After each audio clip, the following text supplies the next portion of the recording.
마가복음 6장 7절에서 13절 말씀을 통해서 제자들의 파송이라는 제목으로 하나님 말씀을 함께 나누겠습니다. 앞부분에 있는 단락의 말씀은 제가 읽진 않았습니다. 근데 이 말씀도 우리가 나누고 오늘 뒷부분에 있는 단락의 말씀 나누도록 할게요. 예수님이 공생애 3년 하셨죠. 길지 않은 세월입니다. 3년 공생애를 하실 때 정말 주님을 메시아로 예수님을 나의 구주로 믿고 따르는 사람들도 있었지만 예수님의 반대편에 선 사람들도 있었고 예수님 옆에 있었지만 아무런 능력을 체험하지 못한 사람들도 있었지요. 그 대표적인 사람들이 어떤 사람일까요?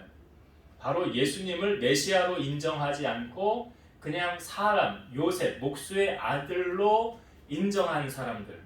이 사람들은 예수님의 어떤 그런 기적이나 이적이나 능력, 그가 메시아로 오셨다는 것을 인정하지 않습니다.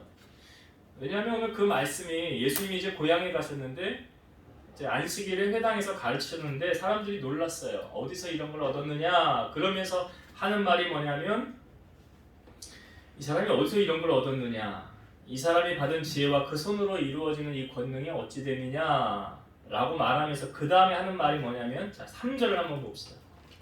3절 이 사람 누구예요? 예수님이죠. 이 사람이 마리아의 아들 목수가 아니냐, 야고보와 요셉과 유다와 시몬의 형제가 아니냐, 그 누이들이 우리와 함께 여기 있지 아니하냐 하고 예수를 배척한지라. 그러니까 예수님을 지금 어떻게 보고 있습니까? 메시아로 보고 있습니까? 아니죠. 우리를 구원하기 위해 이 땅에 오신 구주로 보고 있습니까? 아니죠. 어떻게 보고 있습니까? 이 사람은 그냥 목수의 아들 아니야. 그리고 그 형제들이 지금 우리와 다 같이 있지 않냐. 이렇게 보고 있어요. 그러면서 3절 마지막 부분에 보니까 예수를 배척한지라. 예수를 배척한지라. 근데 예수를 배척했다는 것은 예수님이 인정하지 않은 거죠. 예수님을 인정하지 않는 것. 그러므로 이들이 받게 되는 것은 무엇일까요? 오늘 이제 성경을 한번 또 볼게요. 5절과 6절. 5절과 6절을 볼게요. 거기서는 아무 권능도 행하실 수 없어 다만 소수의 병자에게 안수하여 고치실 뿐이었고 그들이 믿지 않음을 이상히 여기셨더라. 거기서는 어떠한 권능도 행하실 수 없었더라 그랬죠. 그리고 그들이 믿지 않음을 이상히 여기셨더라. 그리고 여기서 뭘 알 수 있을까요? 예수님은 능력이 무한하신 분이시죠. 근데 예수님의 능력이 무한하지만 모든 사람이 다 예수님의 능력과 기적을 체험합니까? 아니죠.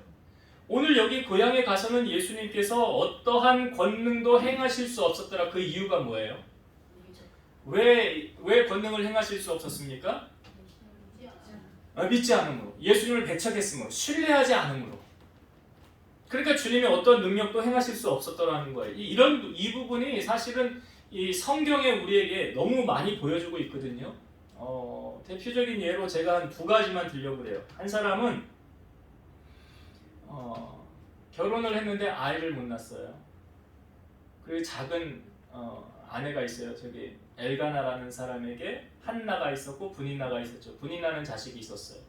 한나는 자녀가 없었어요. 그런데 한나로 하여금 자녀를 낳게 못하시는 분이 누구세요? 하나님이죠. 그러면 한나는 누구하고 이 문제 풀어야 돼요? 우리는 그거 잘 알아요. 한나의 문제는 하나님하고 풀어야 돼요. 여러분 이걸 한나로만 국한시키지 말고 우리의 삶에 적용을 해보세요. 여러분들의 삶에도 당하는 여러 문제들이 있잖아요. 그 당하는 여러 문제들이 하나님 앞에 나오면 해결되는데 하나님이 보시기에 너 그거 나한테 조금만 엎드리고 내게 도움을 요청하면 내가 도와줄 텐데. 근데 우리는 하나님께 도움을 구하는 경우보다 내 생각, 내 지식, 내가 가진 인프라 해가지고 해결하려는 경향이 인간은 있지요. 근데 한나는 지금 어떤 방법으로 이 문제를 해결합니까? 성전에 갔어요. 서원하면서 기도하죠. 기도 내용이 뭐였어요? 아들을 주시면 하나님께 바치겠습니다. 근데 여러분 하나님이 이렇게 복을 주시기 전에 응답을 주시기 전에 그래 응답 얘다 받아라 그러시던가요? 아니죠. 뭐 하십니까? 하나님이 응답하시기 전에 테스트하죠. 받을 자격이 되냐 안 되냐. 그럼 한나는 테스트 당했어요? 안 당했어요? 누구한테 당했습니까? 예? 그렇죠. 분인나가 아니에요. 분인나가 아니라고요. 엘리 제사장이 한나가 와서 성전에서 입만 뻐끔뻐끔하니까 뭐라고 그래요? 너 왜 술 먹고 여기 와서 주정하고 있냐 그래요. 야, 제가 이걸 보면서 이 엘리 이거 영적으로 깨어있지 못한 하나님의 사람이네. 아니 어떻게 술 먹고 주정하는 거하고 기도하는 거 구분을 못합니까? 근데 그게 한나의 입장에서는 기분 나쁠 수 있어요 없어요? 아니 내가 지금 무슨 술을 먹고 여기 와서 이러는 줄 아세요? 아니 그 목사님은 지금 정신이 있는 거예요 없는 거예요? 아니 내가 술을 먹었는지 내가 기도한지 목사님은 그것도 모르세요? 이럴 수 있잖아요. 한나를 테스트하는 거예요. 그래서 한나가 기분이 나빠서 아이 뭐야 나 술도 입에 댄지도 않았는데 속상해서 기도하러 갔는데 기분 상했네. 아이 기분 잡잡았어. 아이 그냥 집에 갈래. 그냥 갔으면 응답 못 받았죠? 뭐라고 그래 한나가? 나요 술 먹은 거 아니에요. 나요 하나님 앞에 내 마음이 괴로워서 하나님 앞에 내 심정을 통회한 것입니다. 하나님 앞에 올려드린 겁니다. 그렇게 얘기를 했어요. 그랬더니 엘리가 뭐라고 그래요? 이렇게 말합니다. 평안히 가라. 이스라엘의 하나님이 네가 기도하여 구한 것을 허락하시기를 원하노라. 조금 전까지만 해도 너 어디서 술 먹고 여기서 이렇게 주장하고 있어? 이랬던 사람의 입에서 나오는 말이 평안히 가라. 이스라엘의 하나님이 네가 기도하여 구한 것 허락하시기를 원하노라. 그랬더니 그 말을 들은 한나가 이렇게 말합니다. 당신의 여종이 당신께 은혜 있기를 원하나이다. 그리고 한나가 돌아갔어요.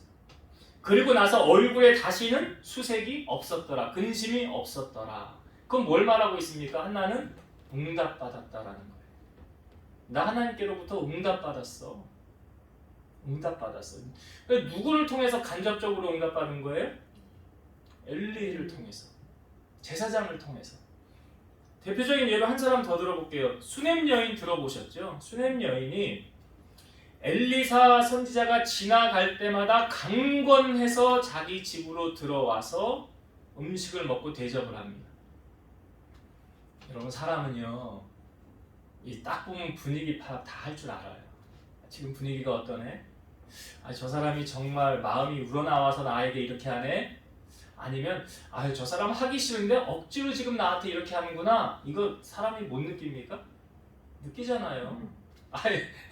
그걸 나이가 몇인데 그걸 못 느껴요. 다 알잖아요. 그 정도는 우리가 상식적으로 저 사람 가식적으로 나한테 그러는구나. 저 사람 진심으로 나한테 최선을 다해서 하는구나. 근데 엘리사가 지나갈 때마다 수넴 여인이 자기를 이렇게 강권적으로 섬겼어요. 그러니까 지나갈 때마다 들리는 거예요. 만약에 껄끄러우면 싫으면 들어가고 싶어요? 안 들어가고 싶어요? 안 들어가죠. 왜 들어갑니까? 그러니까 이 여인이 어떻게 했다는 걸 우리가 알 수 있잖아요. 수넴 여인이 엘리사한테. 그런데 거기에서 그친 것이 아니라 자기 남편한테 뭐라고 그러냐면 여보 이 사람은 하나님의 거룩한 사람이잖아. 그러니까 내가 당신한테 부탁을 좀 할게. 우리 여기 담 위에다가 이 방을 하나 만들어주자. 그래서 거기다가 침대 놓고 책상 놓고 그다음에 의자 놓고 촛대 놓고 해서 언제든지 지나갈 때마다 여기 들려서 좀 머물다가 쉬게 가게 해주자. 그랬더니 남편이 오케이 한 거죠. 그래서 그렇게 다 만들어서 얘기를 한 거예요. 이제 엘리사한테 당신을 위한 공간입니다. 당신 지나갈 때마다 여기서 언제든지 쉬시고 머물다 가세요. 그래서 엘리사가 거기 가서 이렇게 딱 들어 누웠는데 이 여인이 자기에게 행한 게 너무 기특한 거예요. 그러니까 수넴 여인을 불러와라. 이제 왔는데 이런 이야기를 하죠. 너 왕에게나 사령관에게 뭐 부탁할 거 있냐, 청할 거 있냐, 나한테 얘기해라. 그랬더니 저 없습니다. 그럼 뭘 말하냐면 대가를 바라고 한 게 아니에요. 수넴 여인은 저 그런 거 없습니다 하고 돌아가는데 그 옆에 종 게하시가 뭐라고 그러냐면 제가 보니까요 이 집에는 두 사람 다 나이가 많고 늙었는데 자녀가 없습니다. 그래 다시 불러와라. 그래서 수면 여인이 앞에 섰을 때 네가 1년 뒤에 이제 아들을 안게 되리라. 그래. 사실은 이 여인이 에이 그런 말 하지 마세요 그러고 가거든요. 왜냐? 현실적으로 불가능하다는 거예요. 본인이 아는 거예요. 제가요 여러 방법 시도 다 해봤어요. 어떻게 해서든지 자녀 낳으려고 해봤거든요. 근데 안 됐어요. 안 됐어요. 근데 이 하나님의 말씀이 선포되어지고 성경에 말하기를 한 해가 지나 그때쯤에 수넴 여인이 아들을 안았더라. 그러니까 이 두 가지의 예는 무엇을 보여주고 있습니까, 여러분? 하나님의 사람들을 잘 섬기면 하나님이 복을 주세요. 마태복음 10장 41, 42절 선지자의 이름으로 선지자를 영접하는 자는 선지자의 상을 받을 것이요 의인의 이름으로 의인을 영접하는 자는 의인의 상을 받을 것이요 또 누구든지 제자의 이름으로 이 작은 자 중 하나에게 냉수 한 그릇이라도 주는 자는 내가 진실로 너희에게 이르노니 그 사람이 결단코 상을 잃지 아니하리라 하시니라. 우리가 주일날 말씀에도 보았지만 심은 대로 거두는 거예요. 행한 대로 하나님이 갚으시는 거예요. 특별히 제가 보니까 우리 아버지도 목회를 하셨지만 목사님들을 잘 섬기는 분들이 있어요. 되게 보면 하는 일이 잘 돼요. 근데 희한하게요, 목사님하고 이게 등지는 사람들이 있어요. 어렵게 하고 담 쌓는 분들이 있어요. 가만히 들여다보면 하는 일이 잘 안 돼요. 막혀요. 그게 왜 그런가 제가 묵상을 하다가 말씀하는 구절이 떠올랐어요. 창세기 12장 3절 하나님이 아브라함을 부르시면서 그때 아브라함에게 하셨던 말씀이에요. 너를 축복하는 자를 내가 축복하고 너를 저주하는 자를 내가 저주하리니 땅의 모든 족속이 너로 말미암아 복을 얻을 것이니라. 그냥 이렇게 적용하긴 좀 어폐가 있을지도 몰라요. 여러분들이 적용하기 나름이에요. 목사님을 축복하면 그 복이 누구에게 온다? 아니, 목사님을 힘들게 하고 저주하면 그게 누구에게 온다? 예, 그건 나에게 받기 싫죠. 그건 나한테 안 왔으면 좋겠죠. 근데 성경은 그렇게 말하고 있어요. 그게 창세기 12장 3절이에요. 예수님께서 첫 번째로 행하셨던 기적 잘 아시죠? 혼인집 잔치 자리, 물이 포도주가 되는 사건. 자, 예상보다 손님이 많이 온 거죠. 포도주가 떨어졌어요. 그런데 예수의 어머니가 예수님에게 가서 이렇게 말합니다. 이 집에 포도주가 떨어졌다. 근데 예수님 뭐라고 그래요? 그게 나하고 무슨 상관이 있습니까? 상관없다는 거예요. 그런데 마리아가 그때 하인들에게 뭐라고 그러냐면 예수님이 무슨 말씀을 하시든지 그대로 하라. 예수님이 무슨 말씀을 하시든지 그대로 하라. 졸려요? 자, 그 전제 조건이 있었어요. 그리고 나서 예수님이 이렇게 말씀하시죠. 그 입구에 항아리가 있었는데 그 정결 예식, 손발 씻어주는 물이에요. 갖다 채우라고 해서 채웠어요. 근데 이제는 떠서 잔치자리에 갖다 줘라 그래요. 주전자에 담아서. 자, 정결 예식을 위해서 항아리에 물을 붓는 거는 어렵지 않죠? 그건 할 수 있는 일이에요. 그런데 이제는 주전자에 떠서 잔치자리에 갖다 주는 거는 쉬워요, 어려워요? 쉬워요, 어려워요? 네? 왜 어려워요? 그냥 시키는 대로 하면 되잖아. 떠서 갖다 주라고 그랬으면 그냥 떠서 갖다 주면 되잖아. 근데 따랐는데 물이었으면 어떻게 돼요? 망신 떠는 정도가 아니라 그 하인의 생명은 주인 손안에 있어요. 주인 손안. 주인 기분 나쁘게 하면 잔치자리 망가뜨리면 그 하인은 그날로 그냥 끝날 수 있는 거예요. 그러니까 무엇입니까? 예수님께서 하인들에게 기적을 맛보기 전에 먼저 선행되어져야 되는 게 뭐라고요? 말씀에 대한 순종. 사도 바울이 데살로니가 교인들을 향하여 복음을 전할 때 사도 바울이 거기서 아마 많은 기적과 능력이 나타났던 것 같아요. 그런데 그 기적과 능력이 나타났던 요인 중에 한 가지를 그 성경이 이렇게 말하고 있어요. 데살로니가전서 2장 13절. 이러므로 우리가 하나님께 끊임없이 감사함은 너희가 우리에게 들은 바 하나님의 말씀을 받을 때에 사람의 말로 받지 아니하고 하나님의 말씀으로 받음이니 진실로 그러하도다. 그러니까 사도 바울이 전하는 복음을 사람의 말로 받지 않고 하나님 말씀으로 받았대요. 그 다음에 나오는 말씀이 중요해요. 이 말씀이 또한 너희 믿는 자 가운데에서 역사하느니라. 이 말씀이 믿는 자 가운데서 역사합니다. 저건 목사님, 아니 저건 사람 소리네, 아니 저건 어느 집사 딴 사람이 들어야 되는 소리네, 이랬다고 하면 그 사람에게는 어떤 하나님의 기적과 능력도 나타나지 않는 거예요.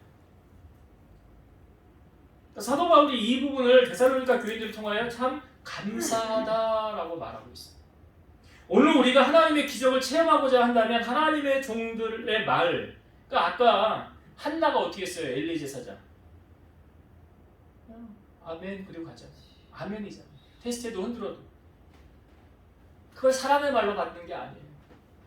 그리고 수냄 여인, 엘리사를 그렇게 지극정성 섬겼던 수냄 여인 어떻게 했습니까? 하나님께서 말씀을 이루어 가시잖아요. 그러니까 오늘 부족한 종 하나님이 세우신 말씀을 전하게 하시지만 그 말이 여러분들이 받기에 사람의 말로 받고 그냥 흘리면 아무런 기적 능력이 나타나지 않는 거예요. 그건 누구와 똑같은 거냐면 예수님 고향에 갔을 때 예수님 배척한 거하고 똑같은 거예요. 말 듣지 않아요.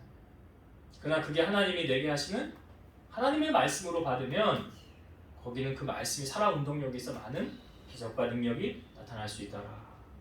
그것을 오늘 앞부분의 단락의 교훈을 우리에게 주고 있고요. 두 번째 우리가 읽은 단락은 뭐냐면 예수님이 12제자를 2사람씩 파송하여 보내십니다. 2사람씩 짝을 지어서 보내요. 근데 왜 예수님께서 둘씩 짝지어 보내셨을까요? 그냥 혼자 보내도 되잖아요.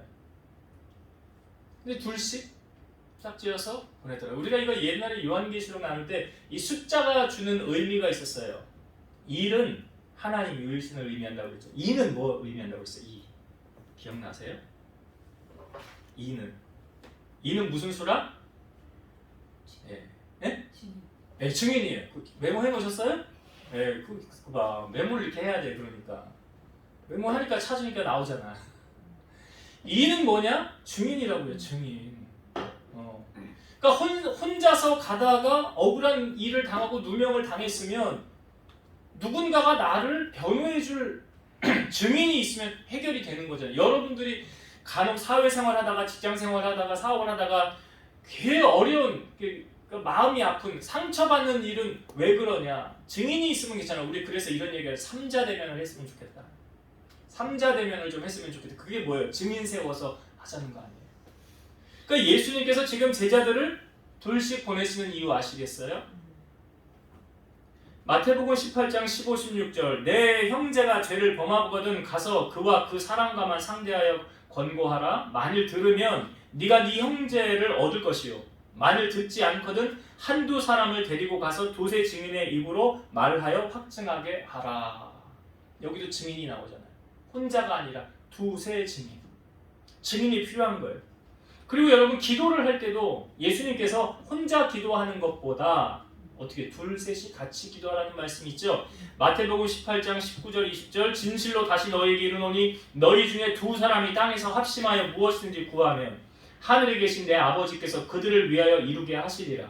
두세 사람이 내 이름으로 모인 곳에는 나도 그들 중에 있느니라.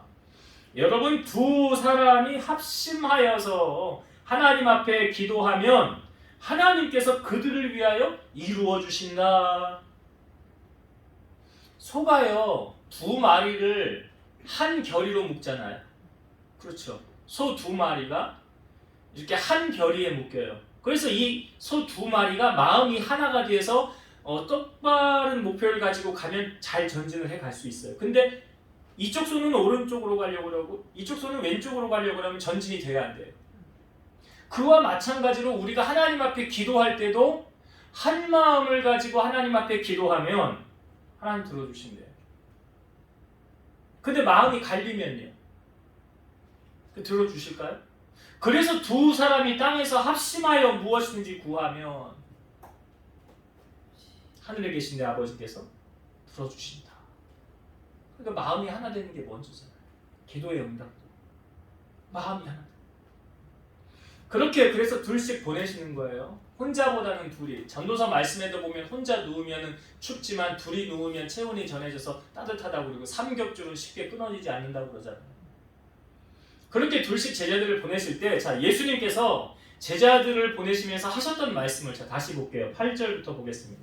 이렇게 하라고 말씀하셨어요. 자, 8절부터 봅니다. 명하시되 여행을 위하여 지팡이 외에는 양식이나 배낭이나 전대의 돈이나 아무것도 가지지 말며 신만 신고 두 벌의 옷도 입지 말라 하시고 또 이르시되 어디서든지 누구의 집에 들어가든지 그곳을 떠나기까지 거기 유하라. 어느 곳에서든지 너희를 영접하지 아니하고 너희 말을 듣지도 아니하거든 거기서 나갈 때 발 아래 먼지를 떨어버려 그들에게 증거를 삼으라 하시니. 그러니까 예수님이 제자들을 보냈을 때 뭘 준비해서 가래요? 가지 말래요? 준비하지 말래요. 왜 그랬을까요? 왜 그랬을까요? 이 비유가 좀 맞을지는 모르겠는데 우리가 뭐 요즘에는 이제 신용카드 같은 거 다 씁니다. 카드가 여러 가지가 있잖아요. 여러 카드가 있는데 자, 이 카드를 쓰다가 막히면 이 카드 쓰면 되지. 또 이 카드 쓰다가 막히면 나 카드 또 있어. 이거 쓰면 되지. 카드가 여러 개니까. 근데 카드가 하나밖에 없으면 카드가 하나밖에 없어요. 그럼 이 카드를 쓰다가 막히면 돼야 안 돼요? 안 되잖아. 그럼 다 막히는 거예요. 하나밖에 없으면. 제가 이 비유의 말씀을 드린 것은 우리 안에 카드가 여러 개가 있으면 분산이 되겠죠. 하나밖에 없으면 그거에 집중하게 되겠죠.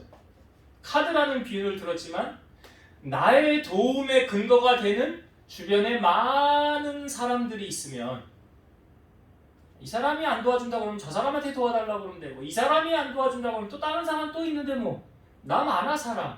내 주변에 내 도움할 많아. 그럼 분산돼서 그 사람들에게 도움을 청하면 돼. 근데 나 도와줄 사람이 한 사람밖에 없어. 한 사람밖에 없어. 그럼 이 사람이 안 도와주면 안 돼. 그 원리를 지금 말해주고 있는 거예요. 예수님께서. 너희의 도움은 누구밖에 없대. 우리가 아까 찬양했죠. 눈을 들어 산을 보아라. 너의 도움 어디서 오나. 천지 지으신 너를 만드신 여호와께로다. 그러니까 나의 도움이 하나님밖에 없게 하도록 하기 위해서. 나의 도움은 주님밖에 없어요. 만약에 우리가 배부르고 등 따시고요, 아무 근심 걱정 없고 염려 없고요, 자식이 잘 되고 하는 일이 다 잘 되면 그때도 주여 주님밖에 없습니다. 나는 주님이 전부예요 하고 주님만 바라보겠습니까? 아니면 이제 주님 안 바라봐도 나 좀 여유 생겼잖아요. 나 좀 괜찮잖아요. 주님 이제 안 도와주셔도 돼요. 나 좀 내가 하고 싶은 대로 하고 살고 내 맘대로 좀 살게요. 지금 이 제자들의 파송하는 주님의 모습을 보세요. 두 벌 옷도 가지지 말고 돈도 가지지 말고. 그 뭐예요 이게 빈털털이 아니에요? 아무것도 없는 상태에서 가라는 거예요. 왜요? 너가 의지하고 바라봐야 될 대상은 누구밖에 없어요. 하나님밖에 없어요. 그러니까 우리가 카드가 많으면 하나님 의지하지 않는다고요. 카드 의지하지. 내 주변에 도울 사람이 많으면 그 도울 사람을 의지하지 내가 하나님을 의지하겠어요? 그러니까 하나님이 지금 전적으로 누구만 바라보라고? 하나님만 바라보라고. 하나님만 바라보라고. 오늘 우리에게도 하나님이 이 훈련 시키지 않겠어요? 보내시면서 너 나로만 정말 만족하니? 나만 있으면 되니? 아니요. 아니에요. 주님 말고요. 나 통장에 돈도 좀 많아야 되고요. 나 집도 좀 있어야 돼요. 나 이제 새 사는 거 싫거든. 나 차도 좀 좋은 거 좀 끌고 다녀야 되겠어요. 그러니까요. 나 필요한 게 너무 많아요. 주님 한 분 말고요. 다른 필요도 나 좀 채워주세요. 그러한 모습을 주님이 지금 원하지 않는 거지요. 근데 역으로 생각해 보세요, 여러분. 정말 주님 한 분으로 만족하고 이 제자들이 나아갔을 때 모든 필요가 주님께로부터 공급되어진다는 사실을 보여주고 있잖아요. 아무것도 없는데 나가서 너 집도 여기저기 돌아다니지 말라고 그러고 한 집에만 들어가라고. 그 집에서 너를 받으면 우리가 제가 앞부분에 수냄 여인 말씀드렸죠. 받으면 그 집이 복이 거기에 임할 것이고 너를 영접하지 않으면 그 복이 임하지 않을 것이다.